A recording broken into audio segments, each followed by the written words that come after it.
Welcome back sa ating channel. Naging mainit nga na usapin sa mundo ng social media. Hindi na nga nakapagtiis ang mga general at talagang nagsanib puwersa na nga sila at susugurin itong sikuting ng norte na ito. Kasama na rin si Lisus Mag sa loob mismo ng palasyo. Dito nga natin makikita na talagang hindi na nga masikmura at hindi na makayanan ng ating mga general ang mga ginagawa ni Kuting ng norte na ito. Kung itrato niya ang mga men in uniform ay parang aso or mas masahol pa nga sa hayop. Ito ang banat ng ating mga general.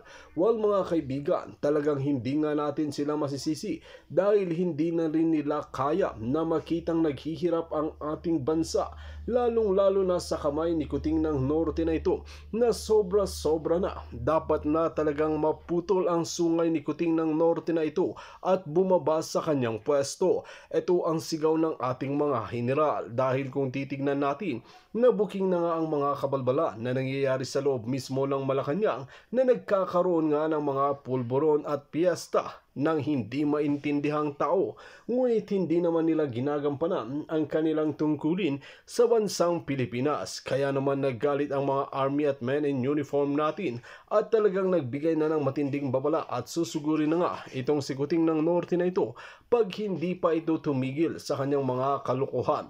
Ngayon nga natin makikita kung sino nga ba talaga ang susuportahan ng taong bayan, ang mga general ba or sikuting ng norte. Dagdag pa nga ng maraming netizen na sayang lamang ang binigay na pagkakataon para patusnayan ni Kuting ng Norte na sila ay karapat-rapat at hindi magnanakaw na pamilya. Well mga kaibigan, panoorin nga natin ang buong video. At kung bago ka pa lamang sa akin channel, huwag kalimutan i-click ang subscribe button at notification bell para lagi kang updated sa ating mga bagong video. At para sa sulit viewers natin dyan, maraming salamat sa walang sawang pagsuporta.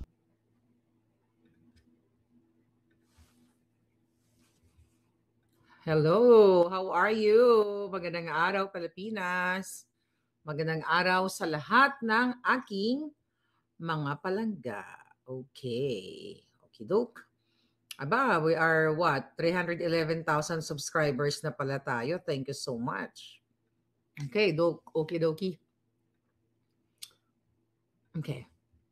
So, kumusta kayong lahat? At grabe yung pagtanggap ng mga OFW dyan sa Hong Kong. Talaga naman. Nanood ako kaya, nag-rest muna tayo. So, sinubaybayan natin. Pero syempre, bago mga eksena, mag-commercial muna tayo.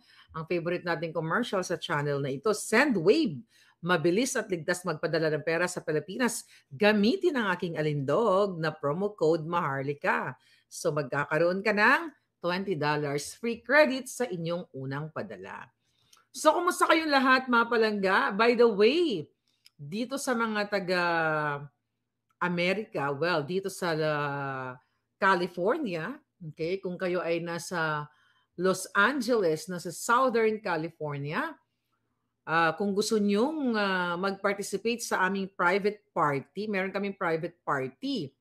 Mag-email lang kayo dyan sa aking Maharlika network, protonmail.com, dahil magkakaroon tayo ng party, malapit na, maisog party at may surprise tayong event. Siyempre, hindi tayo pakakabog, no? Sa mga taga Hong Kong at taga Japan. Di ba? Yan, mag-email lang kayo dyan para kung gusto niyo maging part ng ating party, mag-hire ako ng mag-hire ako ng palaka. But anyway, palaka si Unanay, ika nga. Okay, wait a minute. How are you, my darling? Si Mamerlita Alimanya, how are you today? I don't know, feeling fresh kasi bago tayo magjugjugan. Di ba? Nag-beauty shopping ako, kaya nag-emote ako sa aking Fesla ako, di ba? Ako ay kumikintab-kintab ngayon. Life is so beautiful, mga palangga. At paki-share na ninyo lahat. Hello sa aking mga palangginging. For Ma'am Raga, solid Maharlika. Ako, paki-follow nyo mga palangging. Si Ben ng Kuwait, Ben Garcia, buhay at pag-asa. Alright. So nanood ba kayo ng ano, ng ang maisog sa Hong Kong? Shout out, nandoon sila Baby Girl, sila Sas, si Mother Pebbles, si Attorney Vic, Attorney Glenn Chong, Attorney Trixie, Attorney Harry, Doktora Lorraine, at marami pang iba. Talaga naman. Ay, si Maui, hindi nyo nakita doon kasi may, anyway, siya na lang magkwento.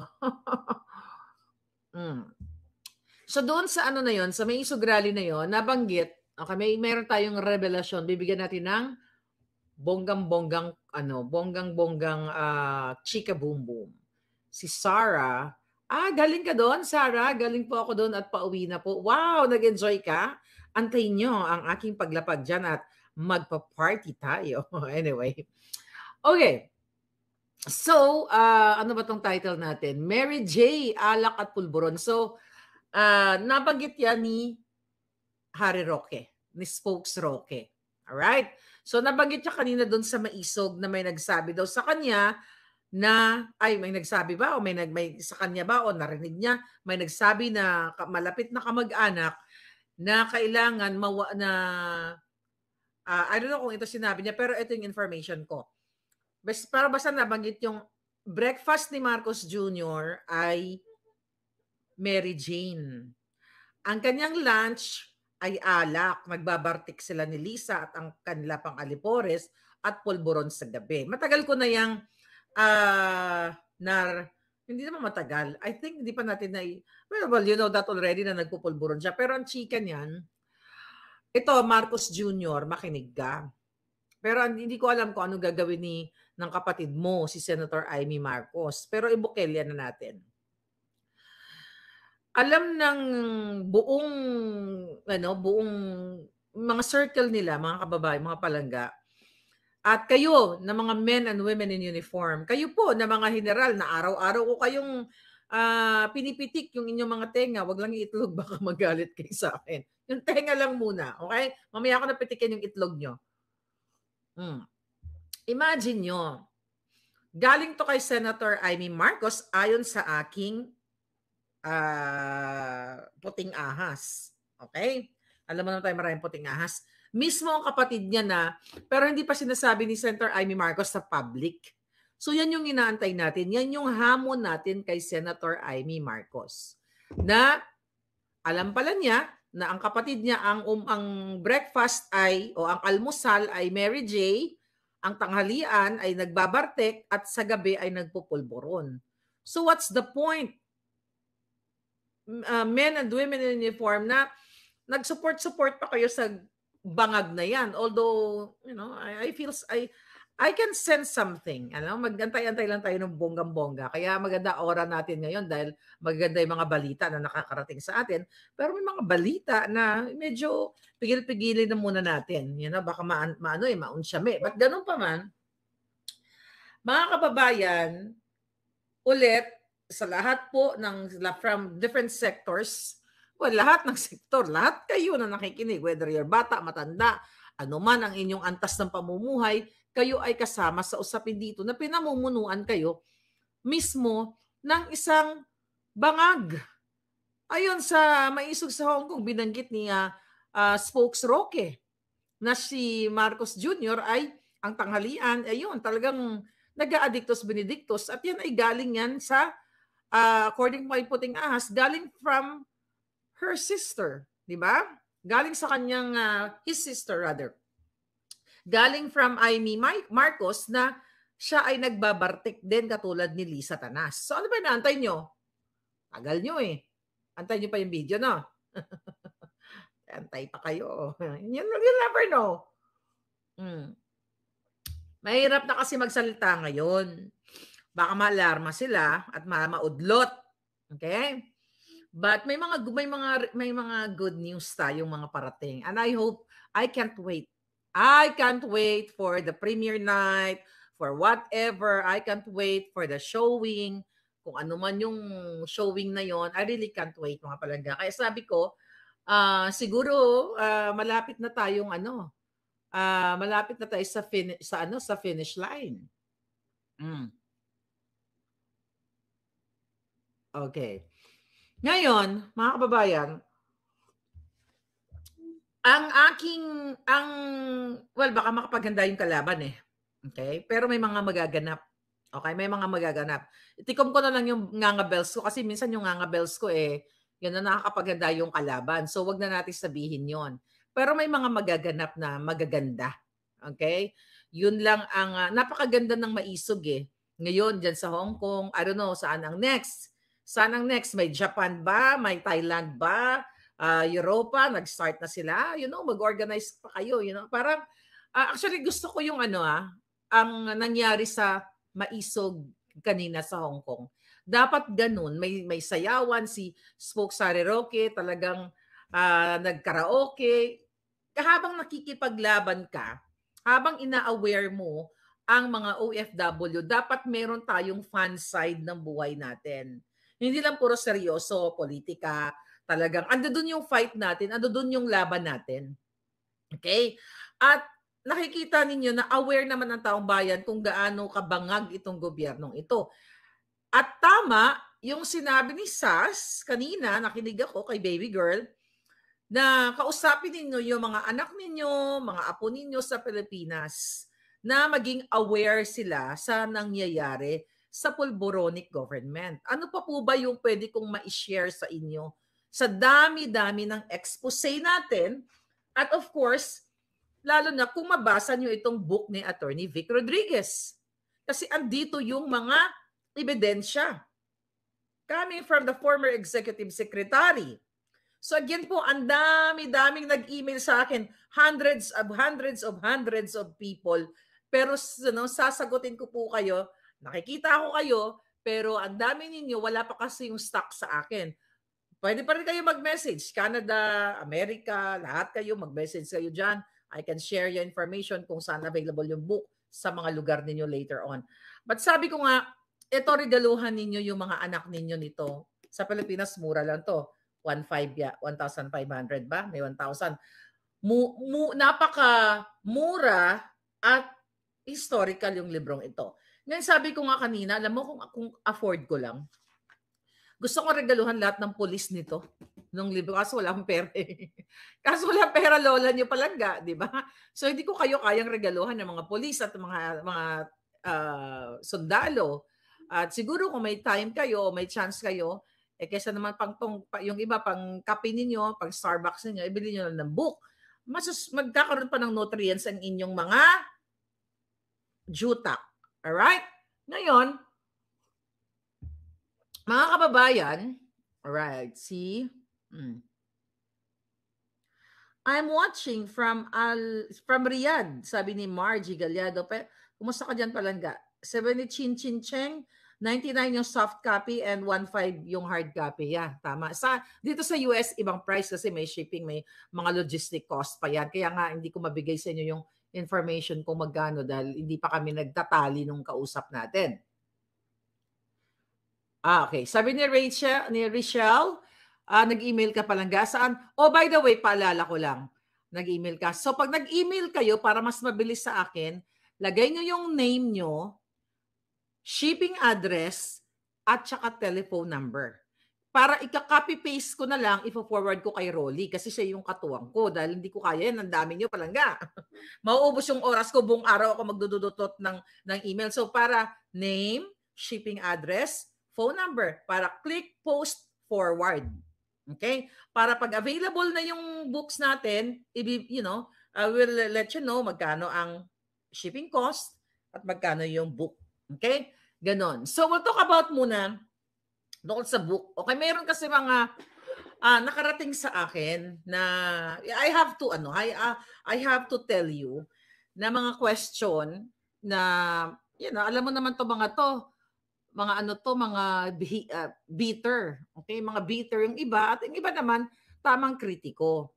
So sinasabi ng mga hitad, 'di ba sinisiraan na nga nila yung book ni Attorney Vic? Na parang bakit daw ang pamagat ng kanyang book ay kingmaker? Bakit hindi? 'Di ba? Para bang sinasabi na kinikredit ni Attorney Vic lahat yung pagpanalo ni Marcos Jr. Okay? paging presidenteng bangag? Ako sasagutin ko kayo dyan. Yung iba, dapat lawakan natin yung ating pangunawa. Okay, define natin ang kingmaker. Ang ibig sabihin ng kingmaker refers to a person or group that has significant influence in the selection or appointment of leaders, such as politicians or royalty, but does not themselves hold a formal position of power. This term is often used in political contexts where certain individuals or entities have the power to sway decisions or outcome without being the direct beneficiary of that power. Okay. Actually, lahat tayo kingmaker. Okay? Ako, ang pagtingin ko sa kanyang book, kingmaker siya dahil dun sa mga efforts na ginawa niya. Sabi dyan, an individual or a group. So lahat ng bumoto, pwede natin sabihin na lahat ng bumoto ay part kayo ng pwede kayo maging kingmaker. At pwede ko sabihin siguro na kingmaker din ako kasi si Agent Morales siya tawag niya akong kingmaker. Siguro dun sa konteksto na somehow nakaka-influence ka ng tao para botohin itong taong ito. Kaso hindi nga kingmaker bangag. Ang inelect natin, bangag. So, dun sa mga parang bitter lang or yung iba naman, very valid yung kanilang kritisismo, tignan nyo yung angle na yun. Okay? Kasi, kung walang Attorney Vic Rodriguez na nasa likod ni Marcos Jr., kanya-kanya tayong role. Like ako, yung role ko nung kinampaign ko yung mga hayop na bangag na yan, na ni piso wala akong hiningi. It's the same thing with Vic. I'm using my platform.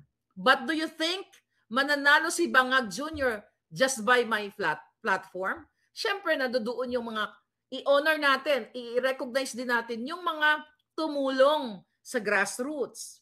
Tumulong na mga Kapitan del Barrio, tumulong like Attorney Vic, di ba? So ito'y kanya-kanyang kwento. So kung gusto nyo maging kingmaker, edi gumawa rin kayo ng book, di ba? Ikwento ninyo kung ano yung participation nyo. Bakit ka tinawag na kingmaker? Ano yung contribution mo? So by just reading this book, mga kababayan, he is indeed the kingmaker. Imagine mo siya yung, si Attorney Vic yung nagsasagot doon sa electoral protest ni Marcos Jr. Si Attorney Vic yung behind na wag siyang mag-participate sa debate dahil kukuyugin lang siya dahil yung mga host ay mga anti-Marcos during that time at mga bias talaga sila. Meron talaga silang personal bias. So siya yung may break, kumbaga siya yung may konsepto no na wag ka umattend bangag, okay? Kasi ito gigisahin ka lang na ganito, ganyan. Pag tinignan mo tong mga ebidensyang ito at mga statement niya dito, talagang kingmaker siya. I can call myself as a kingmaker. Daryl Yap is also a kingmaker.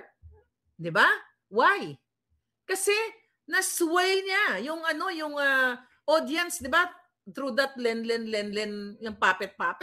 At yung hinayupak na Lisa na yan, galit pa kay Daryl Yap.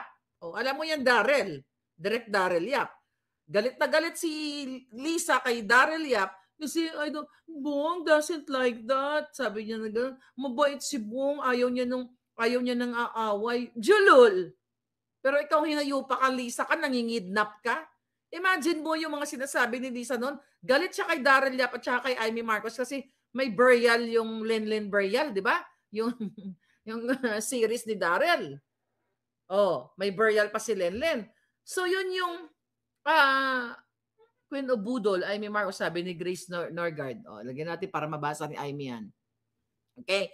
So, sila ay mga kingmakers. So, yun.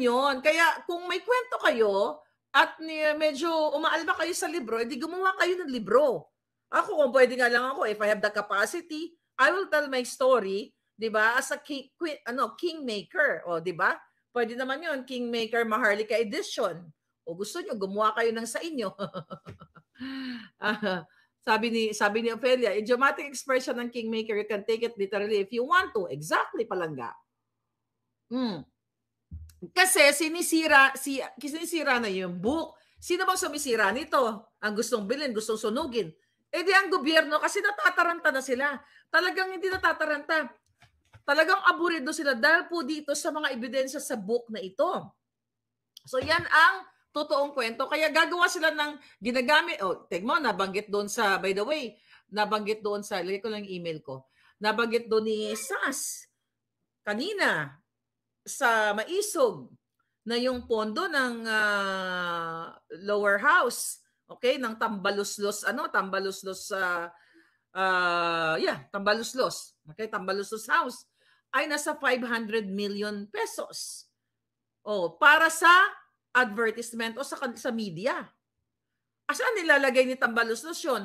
Para manira, para sirain itong libro ni Attorney Vic, magkatuwang sila ni Lisa para mag-hire ng AI, mag-hire ng trolls, para kalabanin tayong mga kritiko.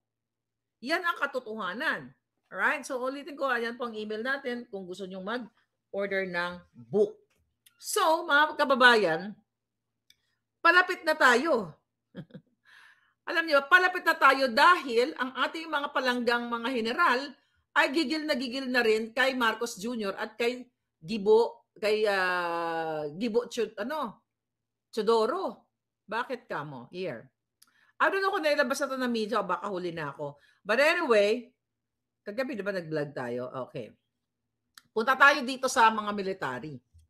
So ang grupo ng mga military, mga palangga ng AFP, okay, ay sumulat kay Bangag Jr. na gusto nilang ipatanggal si Gibo kasi namumulitika at nag-eepal para sa kanyang plano na tumakbo sa higher posisyon sa 2025. Subuti naman, kayo mga AFP, mga matataas na general, sana po hindi lang itong sulat ninyo kay Marcos Jr. Sana kumilos na kasi kayo. Dahil alam nyo naman na ang binibreakfast ni Marcos Jr. ay Mary J. Nagbabartek sa tanghali at nagdudurog ng pulburon sa gabi at dumudugo na nga ang ilong ayon sa kay Amy Marcos at ayon din sa ating puting ahas. So mga sir, mga ma'am, ito alam ko naman na nararamdaman ninyo ang hirap ng Pilipino. Nararamdaman ninyo ang mahal na presyo ng bilihin. Lahat ng problema ng Pilipino, alam ninyo dahil nasa ground kayo nandyan kayo everyday. Okay. So gusto niyong palitan itong si Gibo. Sabi ng mga military, we are active, itong letter nila, we are active members of the Armed Forces of the Philippines and vehemently seek the earnest attention of our Commander-in-Chief, His Excellency, President Bangag. Okay ba? Hindi ko siya kayang tawagin na President Bongbong. President Bangag Jr. While we support the proper chain of command and professional soldiers, we firmly believe that Secretary Gilbert Chodoro lacks the competence to lead the defense and professionalism to take full responsibility of his actions.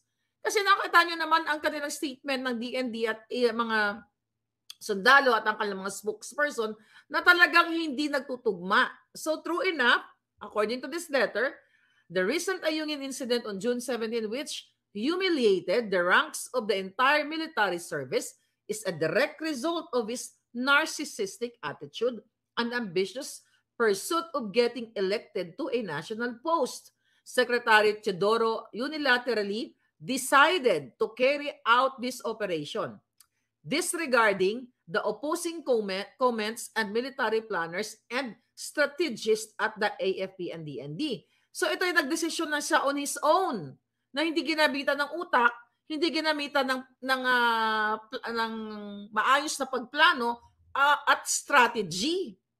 So nag-decide lang siya. Then later on, di ba, iba-iba ang statement. So talagang isinasalang kayo sa what? Kamatayan, sa gurguran. Kung ganitong may sabi nga ng mga military, may narcissistic attitude ito, manang-mana sa kay Lisa. Manang-mana kay Marcos Jr. na mayroon silang mga they are mentally challenged. Okay? May mga saltik. Sabi ng AFP, this rotation and resupply, Aurora operation was never approved or even discussed at the National Task Force for the West Philippine Sea or National Maritime Council. So, yung resupply daw doon sa Ayungin Shoal ay hindi na-aprobahan pala ito. pero si Gibo lang ang nagdesisyon. Tama ba yon?